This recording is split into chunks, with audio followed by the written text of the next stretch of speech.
Hi, my name's Shaharris, and I know that it's probably a bit disingenuous. You're looking at this like 32-year-old guy who's unmarried and has no kids, and he's going to tell you about life and purpose.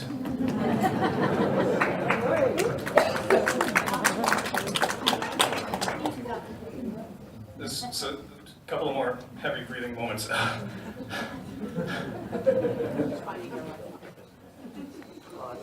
This is how I feel about public speaking, by the way. So, a bit of background on me.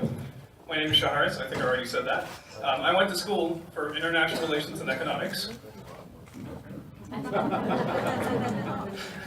I used to work at the UNDP, United Nations Development Program, on HIV and AIDS.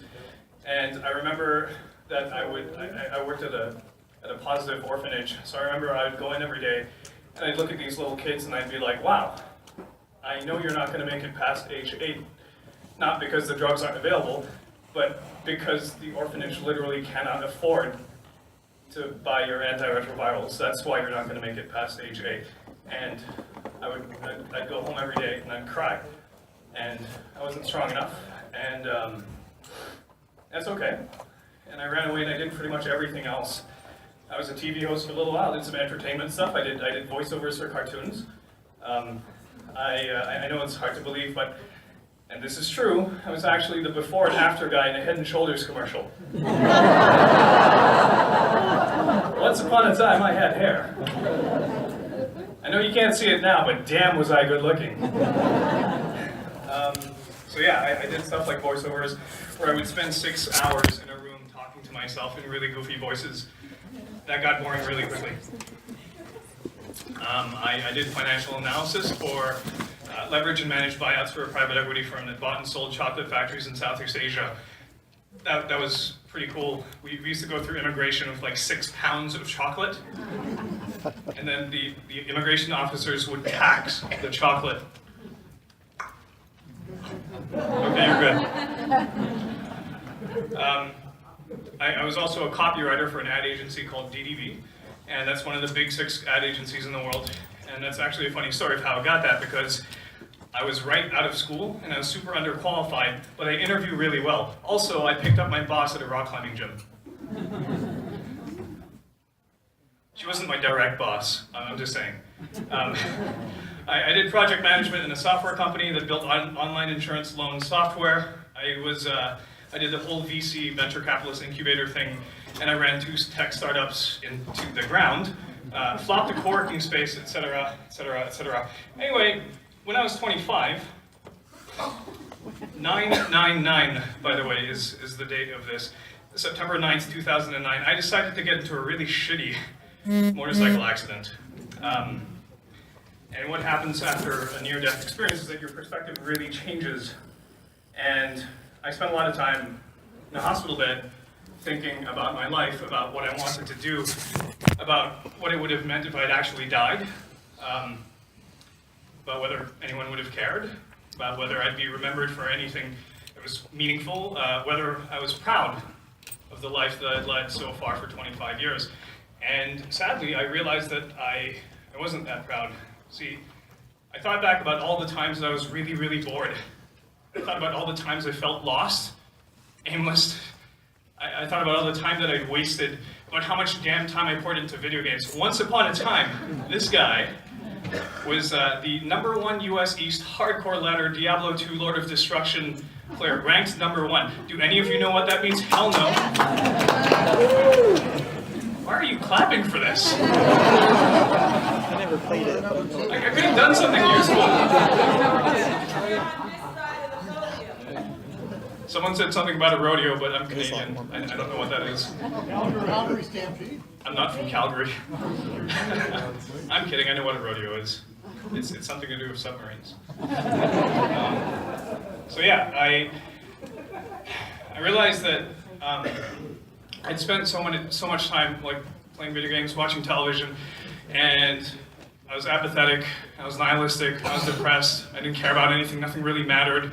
Because, I mean, the prevailing wisdom when you're really, really smart is you're like, you know what, in 100 years, me and everyone that I know is going to be gone. Why does any of this matter? So depressing. I was also really indecisive, and I was paralyzed by optionality. I know some of you folks here are old enough to know that once upon a time, when your dad was an accountant, guess what you're going to be? Today, it's slightly different. We have the power of the interwebs. I can be a janitor. I could be an astronaut. I could be a transformer, like Megatron. The world is our oyster, collectively. So what I found was that spending all of this time doing random stuff without a grander reason, without a purpose, without a rationale, just felt like it lacked significance. And so I was lying there in a hospital bed, completely baked out of my mind on morphine. And I suddenly decided, you guys are cheering for the wrong things. I decided I wanted to have a purpose. I decided that I wanted to save the world. I wanted to end poverty in my lifetime. So I came up with this thing called HackerNest. It's my organization. We build local technology communities around the world. Right now we're in 30 cities, 14 countries, 5 continents so far. Our purpose is economic development through tech proliferation. This means that we want to get more people into technology so that they can afford to be healthier and happier. The more people are in tech, the more money gets made, the more food gets put on the table. Ipso facto, the world is a better place. I chose this because it allowed me to do some good for the world, but also not to be on the front lines. Like I wouldn't go home and cry every single day because I was injecting some kid with life-saving drugs and just squirming and cringing. Like I'm not strong enough for that, so I do what I can. We are the largest tech community in Canada. We've about 36,000 members worldwide, and we run tech social events, which are these super down-to-earth, not networking. Networking is where you look around for people to impress so you can use them down the road. At the tech socials, you make new friends, which I think is pretty cool. Tangent. Let me get back to purpose. Purpose, since time immemorial, since we've been able to verbalize our thoughts and feelings, we have asked, why are we here? What is the meaning of life? And in response to these enormous and vague questions, we usually source answers from external concepts, like, for example, religion, where God or Yahweh or Allah or Vishnu or Zeus gives us this pressure to spread the good word, to live life by moral code, to liberate the heathens from ignorance, whatever. And that's fantastic, and that is great, and that works for a lot of people. A lot of people have purpose given to them, and it fits. And it's not weird, and it's okay, they can go along with it. A lot of people look to science. All the biologists out there, they're like, humans exist to procreate, pass on their genes, go have lots of sex. That's cool. Other people have derived purpose from cultural influences like philosophy books or lolcats or Justin Bieber. Sometimes, environment can give you purpose. Kid walks along the road, sees this injured sparrow on the ground, nurses it back to life, boom, life's purpose solved. Vet. Save animals. Maybe your parents were like, you are here to protect other people. Go be a lawyer, go be a cop. And maybe, like my folks, they'll be really vague and they'll be like, you can be anything you want to be. Great, I want to be Optimus Prime. Mom's like, no. Dreams. So long story short, there are a lot of things out there that tell us, but purpose is something that's given to us, and that it's this immortal, permanent, everlasting thing that some mysterious external force will grant upon us. And for whatever reason, we're now rescued from chance and circumstance, and we have no control over it. For millions of people, for millions of us, that is true. And if that is you, that is awesome. You don't really need to hear what I have to say. You have your purpose, you are set for life. You don't have your doubts, you don't question things. You have no fear. You're not wondering if what you're doing is 100% right for you. You know this. Cool.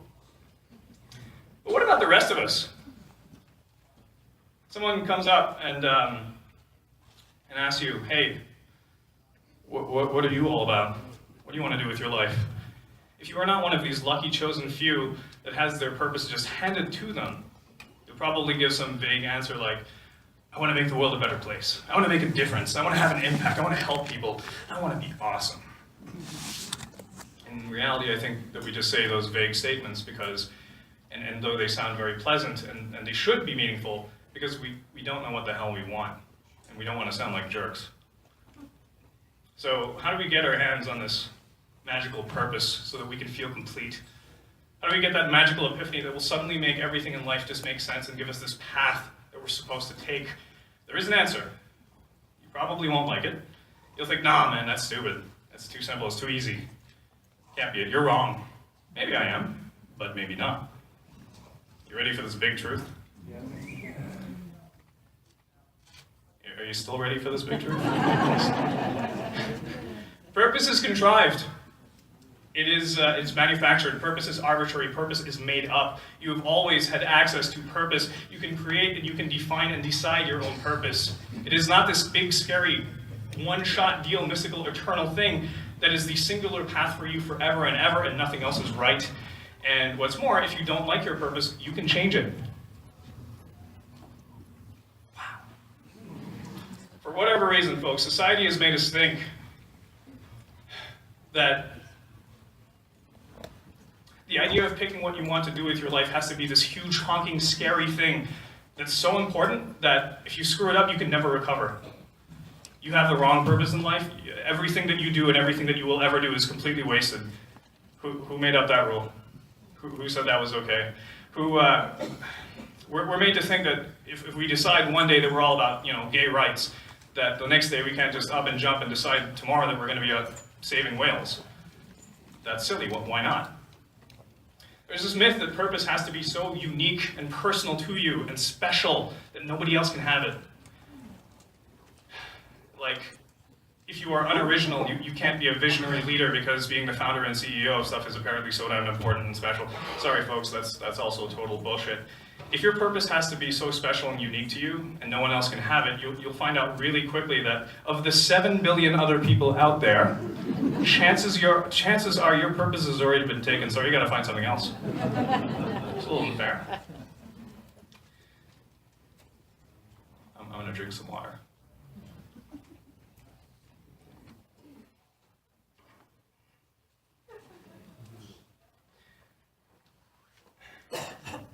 Being the founder, the first to do something, the CEO, is really not that important because it's the people who join up after you start something that give you significance, that give you purpose. Forget perception, forget prestige, and all of these externally validating factors in one sense of this. I'll explain this later. It's not that meaningful a way to rank your success in life, what people think about you, right? My opinion, you should be ranked according to how happy and proud you are, and how happy and proud you make the other people around you. But to get back to purpose, you can have more than one. Think about college professors. Their mission in life, once upon a time, was to learn forever.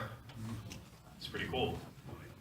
Their dual mission is to teach other people how to learn and help shape their futures and help them shape the next generation. You can have an all-consuming singular purpose. This is totally fine too. Like me. HackerNest basically owns my life. I have no free time, no friends. I'm joking, my HackerNest people are my friends. That's so sad. It's not sad, I'm cracking jokes because I'm nervous. How do you think a gold medal Olympic athlete becomes a gold medal Olympic athlete? Drive, determination, and purpose. Singular focus. A quick note on success. If you reach for gold, there's a really good chance that you'll get gold. If you reach for silver, you will never touch gold. So aim high, go for gold, and screw silver. There's this myth out there, folks, that your purpose has to be grand, which raises the notion of whether one person's purpose can be more important than another's, which I think, again, is largely a question of perspective. Who does the more important thing? Doctor? Janitor? Come on, let's take a quick poll. Doctor? Everyone thinks doctors are useless, really? Janitor? Who think? Alright, that's cool. Yes, nurses. There you go. What to do the real work, right? My mom was a nurse. I'm not biased. So when you're sick, you go to the hospital, you see a doctor, they try and help you. Sometimes they succeed, and sometimes they fail. If the doctor does their job, there's like a 50-50 chance you're walking out of the hospital. If they do it badly, you're limping out of the hospital. Janitors, they don't wait until you get sick before they keep you out of the hospital. If the janitor does their job, you don't get the bacterial infection from walking around in your own filth. you stay out of the hospital. So now who actually has more impact on society? The doctor who's supposed to make you feel better once you're already screwed over, or the janitor who, again, if they do their job, mean that you don't go to the hospital in the first place. They sanitize the things that you use on a daily basis, folks. People are dirty. So yeah, janitors.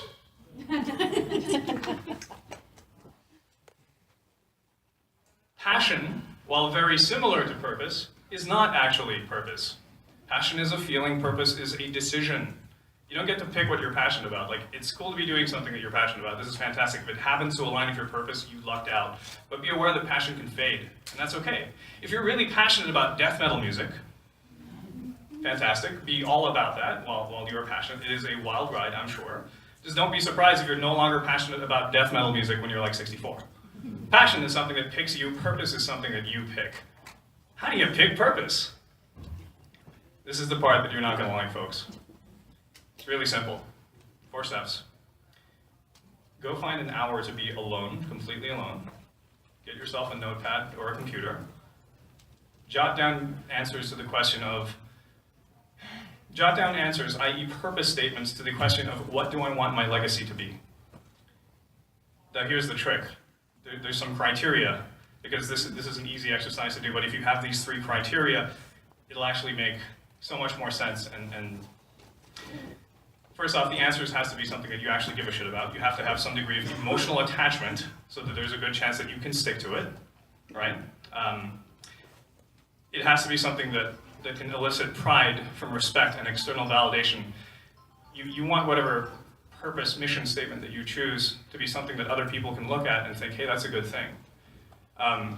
It's not supposed, this isn't so that you can be shallow so that other people think that you're great, but it's just the human mechanic of, if I do something good and other people recognize that I do something good and they say, hey, good job, chances are this will make me feel good about myself and this will let me reinforce what I'm doing. You give me encouragement and motivation to do something good, I'll keep on doing it over and over again. So if you have this reinforcement loop of, if your purpose is something that people respect and you get a sense of fulfillment out of it, you're more likely to continue doing it. And then the 3rd criteria is that you need to be really specific. Vague is useless. Specific matters. Vague statements are really meaningless and they communicate so very little. Specific matters because this is something that people can root in reality and anchor and gauge against their own experience. Being specific about something makes it real. So in order to have meaning in this life, I suggest that in order to have real purpose, you can't be vague, you have to be specific, otherwise it won't matter to you or anyone else. If you follow this criteria, you'll have a stack of statements that sound pretty damn good as potential purposes and missions. And these are things that you can be proud of, that you can feel good about, and that'll help you continue doing what you're doing. People call pride one of the 7 deadly sins. In fact, I think everyone calls pride one of the 7 deadly sins. But I think that's kind of silly because I love pride, and not just the gay kind. I spent all night working on that joke. None of you are going to laugh?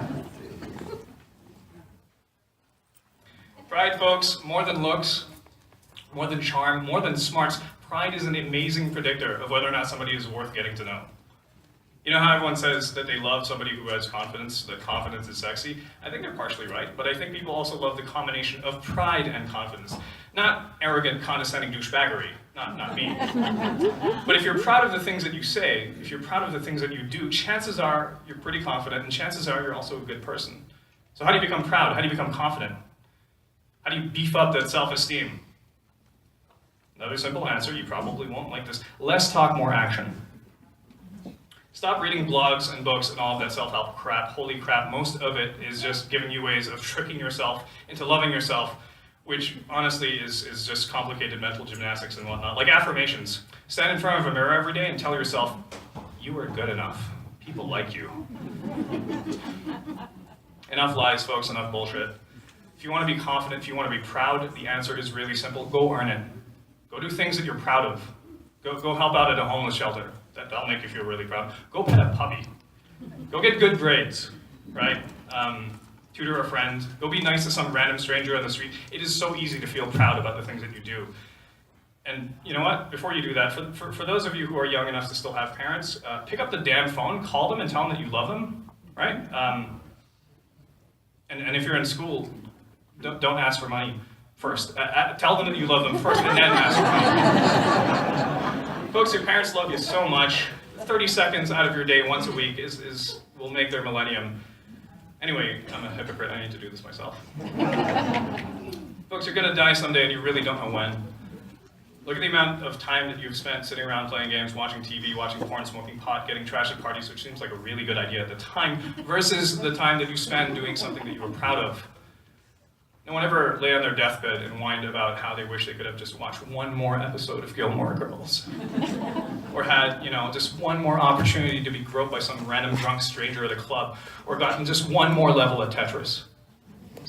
I don't know.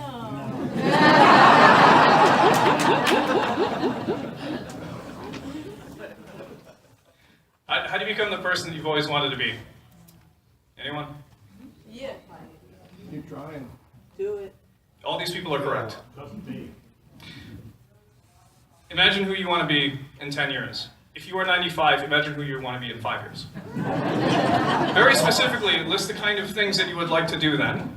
Whether it's volunteering for a cause that you care about, being kind and helpful to people, contributing meaningfully to something. The trick is to take a good long look at this list of things that you would like to accomplish in 10 years, 5 years, 95-year-olds.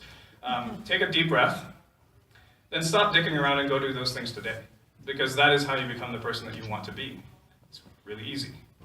Whatever you do, folks, don't be mediocre. Seriously, mediocre is boring, normal is boring. You can't inspire people with normal, with standard. And if you succeed and your aims are high, you win at life. If you go all out doing something and you fail miserably, in 20 years when you look back, you will be super proud that you did your best against all odds. But if you don't go all out and predictably you fail, you look back and be like, wow, I'm kind of haunted by the fact that I never really let myself succeed. Sometimes having a fallback plan or a safety net or a plan B is just an excuse for you to never reach your potential. And you have so much potential. Most of your limitations are artificial and they're self-imposed. They're in your head. Any statement that's like, I can't, or if I only had X in order to accomplish Y, these are just lies that we tell ourselves so that we can stay mediocre. Stop believing your bullshit excuses, people. Be smarter, work harder. My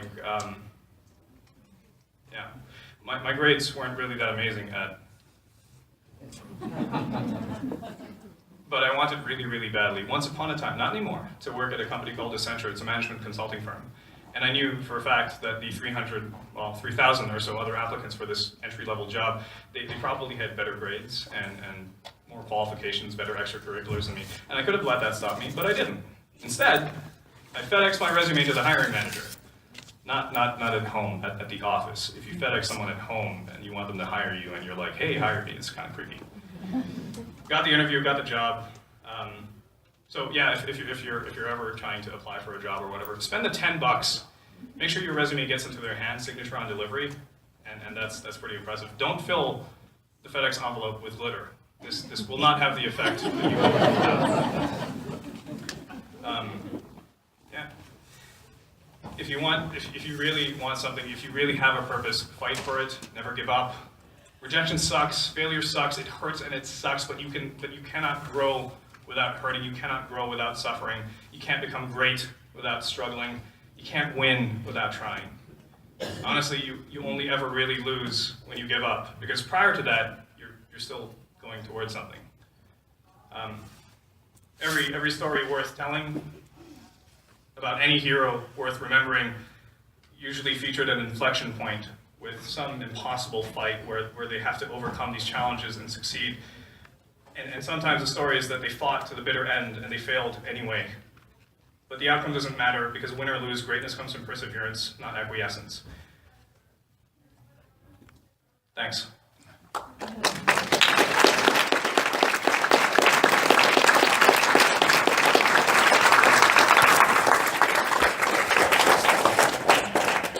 Did anyone record this? I want my mom to see this.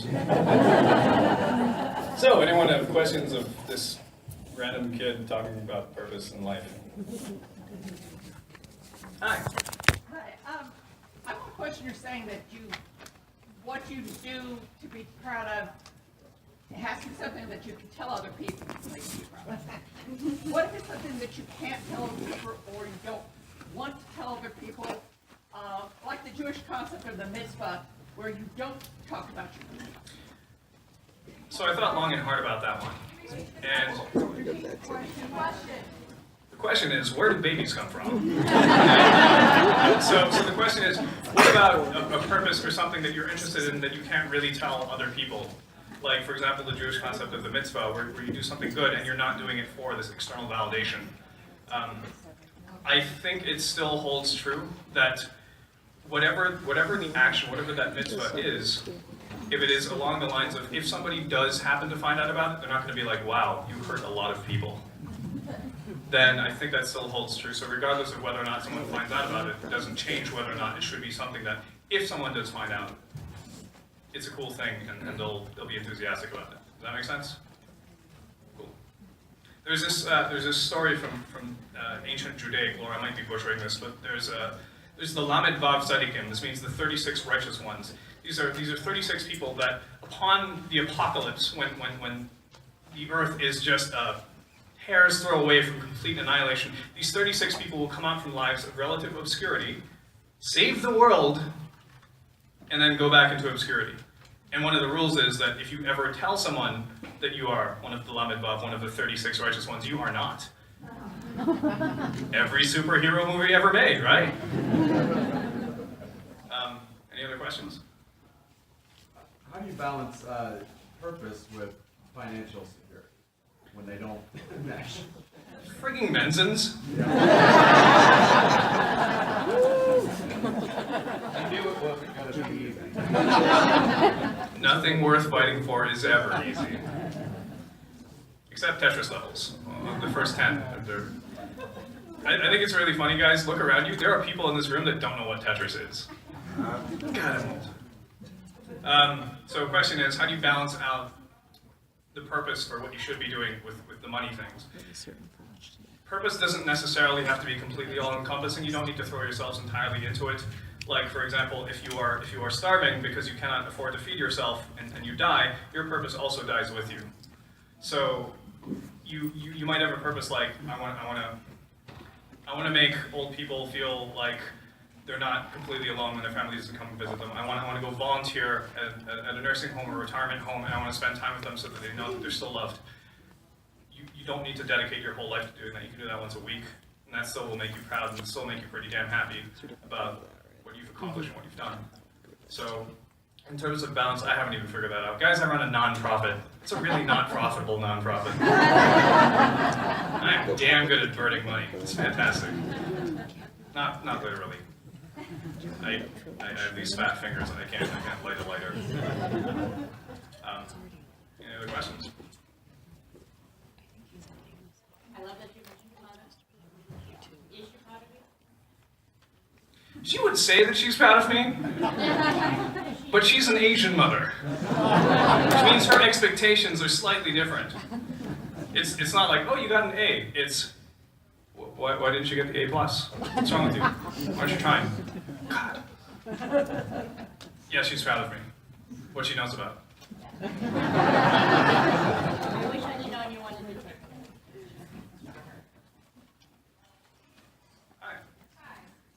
Just one thing I think that we want to touch on with the purpose is the belief. If you don't have that self-esteem enough to believe that you can go through with your purpose, you'll never walk forward. What do you think about that? I think that statement doesn't just apply to purpose, it applies to pretty much everything. Repeat. Question.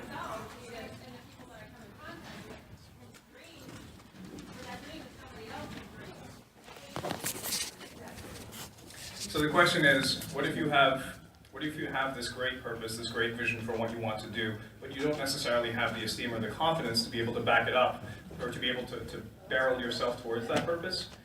I think I kind of did touch on that in the part where it's like, how do you become proud? How do you become confident? How do you become the person that you want to be? Do things that make you proud. Most self-help in the world is all about tricking yourself into loving yourself. It's like, use mental gymnastics in order for you to feel confident, feel happy. when really the most simple path to feeling proud and happy and confident is to do things that you are proud, happy, and confident about. And it doesn't have to be big things. You don't have to save a child from a burning building. You can just be nice to a random person on the street. You can help someone across the street. You can open the door for somebody and hold it for them before they come in. All of these little things build up a foundation of karma. You don't have to save the world. You just have to save a small chunk of it, and that has to be meaningful to you. Does that make sense? Cool. Hi. Hi, I think it was really interesting that you separated passion from purpose and said they don't have to be the same. But yet there's some people who are able to marry those, and that seems like that would be best. Do you have any comments about that? So the question is, passion and purpose, two different things, but in the ideal world where you're able to marry these two things, how fantastic is that? Very fantastic is what that is. I don't have an answer for that. I don't really know how you meld passion and purpose again, because I don't think passion is something that you necessarily are able to define for yourself. It's a feeling that you get. You have a passionate love affair, not because you're like, strategically, this person is within my rough socioeconomic background, age range, and they speak the language that I'm speaking, and they have a good salary, and I'm going to feel passionate about that person. It doesn't really work that way. So I don't have a satisfactory answer for you. Sorry. Hi. Specifically, what could you give some examples of what your organization does to help people around the world Sure thing. using technology? Sure. So we run these big events called hackathons. Hackathons are software and hardware coding developer competitions. They're usually oriented around a set of challenges or themes. We did one called Dementia Hack, in fact, in 2014 and in 2015. We did this, so dementia, as many of you know, is this umbrella term to describe the suite of neurocognitive diseases and functions that debilitate your memory, processing speed, function, and there's no cure. And what we did was, Dementia Hack's purpose was to help develop products to help people who have dementia and their caregivers, because there's this massive glut. Is that even the right use of the word? There's a massive gap in the technologies that can help make someone's life better, and the people who are interested in building those technologies for them. Product marketers kind of don't give a shit about old people, no disposable income. They give a shit about teens, tweens, and yuppies, right? So no 30-year-old product manager coming out of a company is like, how do I build something to help grandma who's 75, and how do I do the market research where I go to her in this nursing home and I'm like, hey, I know I'm a scary person that you've never met. Tell me about the problems and issues that you're having. Like, it's just not easy. So Dementia Hack helped bring people who are typically of a much younger demographic of coders and developers who are between the ages of 19 and 35-ish, generally speaking, to help a demographic that's significantly older than them. In September of this year, we're going to be doing a hackathon with Grindr. Grindr is a gay male dating application for your phones. We're doing a hackathon called Hack for Equality. And so those are examples of the events that we do. Hi.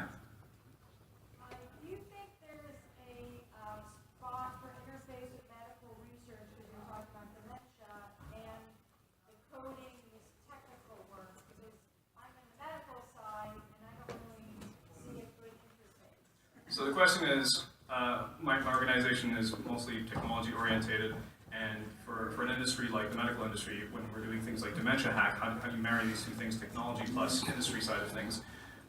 Our teams don't have to be 100% coder, they're interdisciplinary. Of the 350 participants at Dementia Hack, only about 62% were actually technical. Others were caregivers, clinicians, researchers, doctors. We had 15 doctors participating in the hackathon, and for a lot of the teams that were purely technical, we matched them up months in advance of the hackathon with people who do have industry experience, people, voices from the field, caregivers, people who have dementia, and we made sure that the vast majority of hackathons folks are these fire and forget things. It's like, hey, let's hype around an event, let's go, let's hack for 24 or 48 hours, and then someone gets a prize at the end, and then everything kind of goes back to normal. Nothing survives the weekend, or, like, people go back to their jobs, their lives, etc. And one of the reasons that is that a lot of the projects that they build are irrelevant. Developers are really smart, engineers are really smart, but they might not necessarily be experienced. You have this 25-year-old coder who's never worked with somebody in a nursing home. How do they know that the product that they're the problem that they're trying to solve is actually a problem that people have rather than one that they imagine they have. Take, for example, in every Dementia Hackathon, somebody comes up with a tracking device. They're like, oh yeah, if Grandpa wanders off, we need a way to track Grandpa so that we can bring him back. No man left behind. So most of these tracking applications are attached to devices that are quite technologically advanced. Here's a wristband, here's a bracelet, here's an anklet, here's a mobile phone that has more computing power than the entirety of the 1970s. This is all great in theory. But what they don't tell you, and what you would not have the insights to know if you're just ideating this and don't have first-hand experience, is that when Grandpa thinks he's in the 1960s and he sees this weird Apple Watch on his wrist, he's terrified, so he tries to cut it off with a knife. So then all this hacking, all this product development just goes to waste. So being able to understand the insights and the experience of somebody who has dementia is critical to building products for them. So that's how we marry it. Does that answer your question? Neat. Hi. A lot of people wearing pink today. Hell yeah. Did you, at age 25, did you actually have a classical near-death experience where you went to the light, or did you just start reevaluating your life? My helmet broke open. I don't remember a damn thing. Sorry, I have no idea. I apparently, so some guy decided to pull a U-turn without checking his blind spot, so I T-boned him and then flew into oncoming traffic like 30, 40, 50 feet. I don't actually know any of these things. This is all from somebody else telling me, the cops telling me. So I lucked out, but the effect that accident had on me and my family aftermath-wise was enough to make me really rethink my life choices and what I was doing. I can't get back on a bicycle. It's psychological block. So it's not really an epiphany. It's a lot of, oh, my life is so difficult. Oh, this is so frustrating. Oh, I can't think straight. And then, yeah, that's not a satisfactory answer, I know. But there was no light for me. I don't remember. Cool. Hi. On changing purpose. Yes. What about if your new purpose contradicts your old purpose? So, changing purpose, what if your new purpose contradicts your old purpose? Your old purpose is, I want to save penguins. Your new purpose is, I want to kill penguins.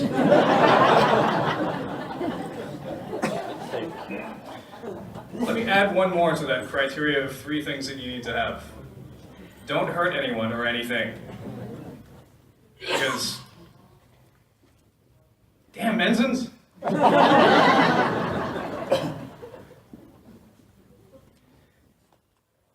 Back to the criteria. Something that other people, if they find out about it, they would respect you for it. If those things are contradictory, one of them doesn't fit with that criteria. Bam! So like, if you want to kill penguins and other people think, hey, killing penguins kind of sucks, and they deride you for that, then you shouldn't have picked that in the first place. Hi. Okay, just on his point, I don't recall if it was Whitman or Thoreau who said, basically today follow your passion as hard as you can, as far as you can, and tomorrow, if your passion is the entire opposite direction, do the same thing, follow it as hard and as far as you can. So, to his point, whatever your passion is, if today it is to, save penguins, tomorrow it's to kill them all,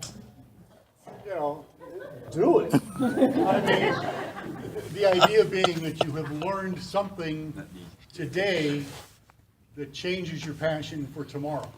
You're not, you're not just plucking things out of the thing. Like I said, I don't recall if it was Whitman or Thoreau, but it was a Thoreau, it probably was Thoreau, but it's, that's it. Follow your passion.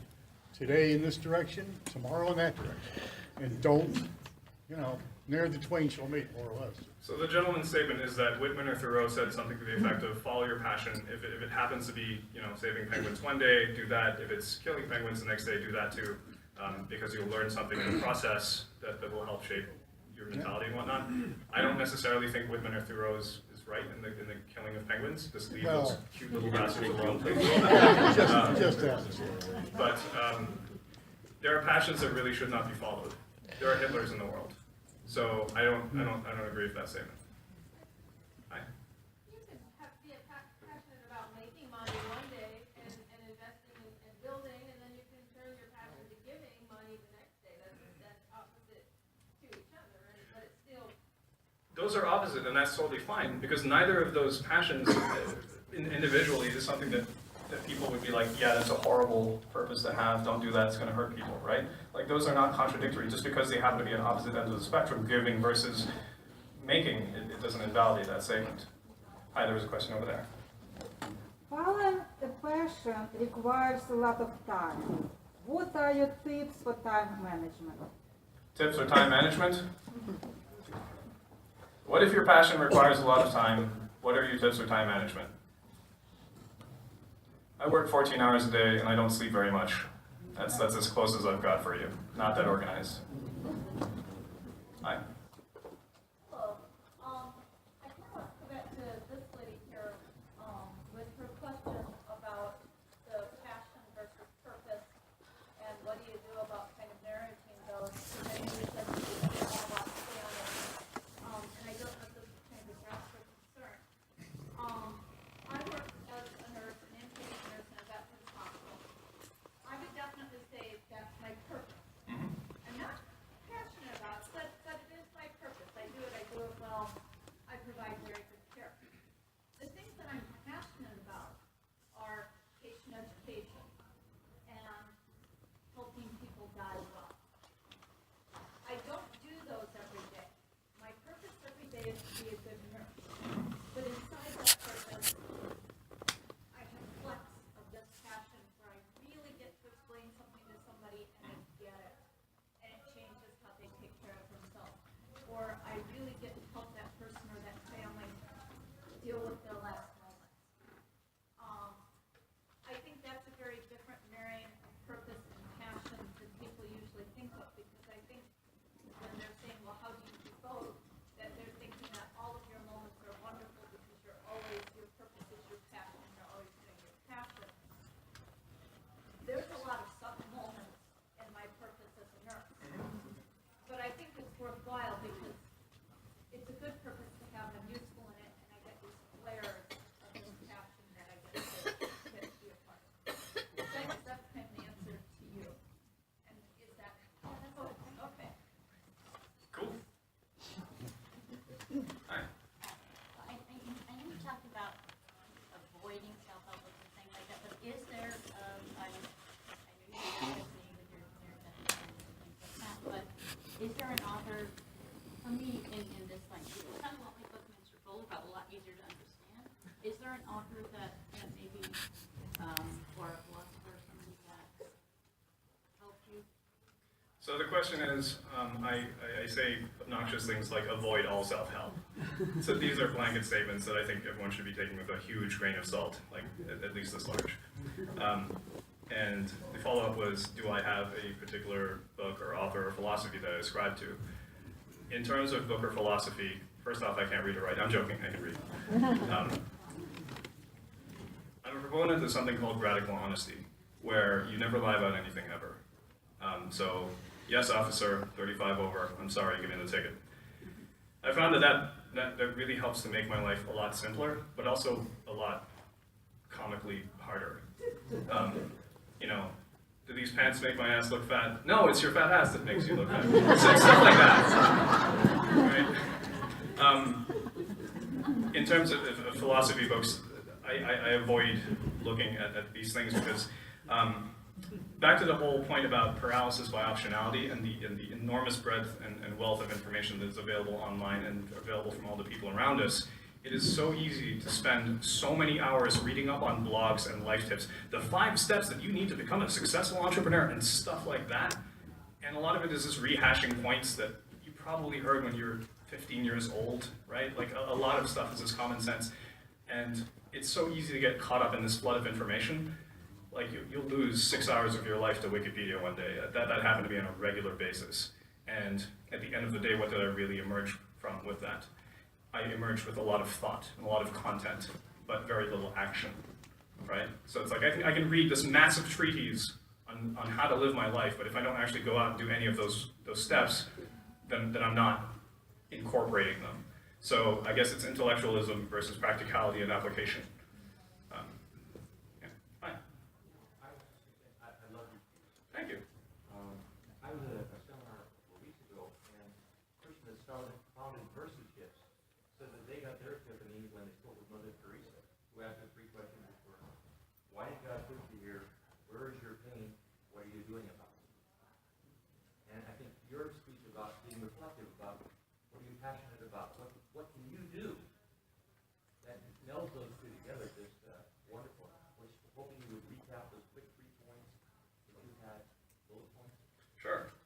So the statement was somebody who founded Mercy Ships. Founded Mercy Ships was speaking with Mother Teresa. Got it. Spoke to Mother Teresa, had 3 questions of why did God put you here? What is your pain point? What are you doing to fix that? And so I guess the question was, let's rehash the criteria for how to pick your purpose. So the first one is that whatever purpose or mission statement that you have should be something that you actually care about, so that there's a good chance that you'll follow through with it. Picking something that everyone else cares about but you don't is not a very good recipe for sticking to something. The second is that it should be something that, if other people find out about it, should elicit respect and pride, and should elicit statements of encouragement, so that you can build this reinforcing loop of, I do something good, someone recognizes me for doing something good, and that encourages me to keep on doing something good. So that feedback and reinforcement loop. And then the third thing is that you cannot be vague about your purpose. It can't be, I want to make life better for people. It should be, I would like to change the dialogue that we have with our young teenage and preteen daughters. Instead of saying, hey, you're so cute, you're so pretty, you're so beautiful, how about saying you're so smart, you're so brave, you're so strong? So being specific like that, I think is really critical to having a decent purpose statement that you can walk around and have action around. Sure. Hi. You talk about people having a purpose, or people find out about your purpose. Is it important, or does it make a difference if other people know about your purpose or if they don't? So the question is, in criteria number 2, where other people, if they find out about your purpose, should be enthusiastic about it. So the question is it important that people find out about your purpose? This differs from person to person to person. If your purpose is something that requires massive social change and action, where you need to have 100 million people feed it, like buy into the purpose in order for it to be accomplished, then yes. If you are a person that has supremely strong will, esteem, and belief and confidence, and you do not need this external validation, fantastic. If you are a person, however, that needs this push of esteem, if you get by on praise, and when someone says, hey man, good job, I really appreciate what you did, if that really helps to fuel you, then absolutely yes. The natural follow-up to this is, what is that fine line of, hey, I'm sharing my purpose with people versus I am a glory-hogging, like self-aggrandizing douche who just wants everyone to know how great I am. That is defined for the individual. But no, I have no clever answer to that. Hi. Folks from my generation kind of grew up learning to volunteer and to do things for other people. And I think what you're seeing a lot of is the fact that there's that divide between the yuppies and the millennials and Western and all that, is that you didn't grow up with helping people. You grew up with video games and this and that and the other. And I think what it is that, quote, your generation and those that are coming after us need to be shown by those who they respect that this is what needs to be done. And yes, you should probably listen to your mother more often. The statement is, folks of a previous generation, they were taught the value of community service, of volunteering, of helping others, people of my generation. By the way, I'm Asian, so I know you can go up or down 20 years. Oh, yeah. I could totally be of your generation. How dare you? That, quote unquote, my generation tends to be the more millennial, self-indulgent kind, where it's like you grow up with video games, everything's about the individual, forget about the community, me. That's why kids today are jerks. So beat your children, folks. Not actually beat them, just gently smack them around. I hope this isn't, hi. I liked your point, paralysis by optionality. Because my purpose, when I think of my purposes, when I set myself to that hour to think about it, I get a lot of things on a page. And I'm not sure how to narrow it down. Mm-hmm. Do you have any I do. advice on that? So the question is, paralysis by optionality. When you're doing this exercise of jotting down mission statements and whatnot, you get lots of statements. There's so many things. You're really creative. You're really imaginative. You're going to come up with 50 things. By process of elimination, take out the things that are least important to you. And again, super individual, super subjective choice of how you're approaching this, but I would say that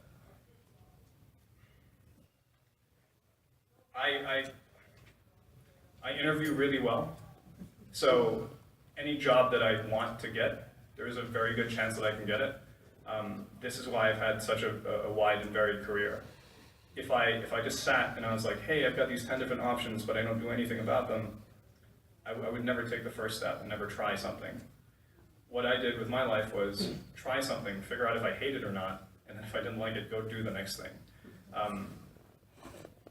Do stuff. Right. Thinking about things like, paralysis by overload of information and whatnot. These are great things, but at some point you have to draw the line and say, I'm done with reading and thinking about this, and I'd like to start doing, because otherwise you don't start life. Right.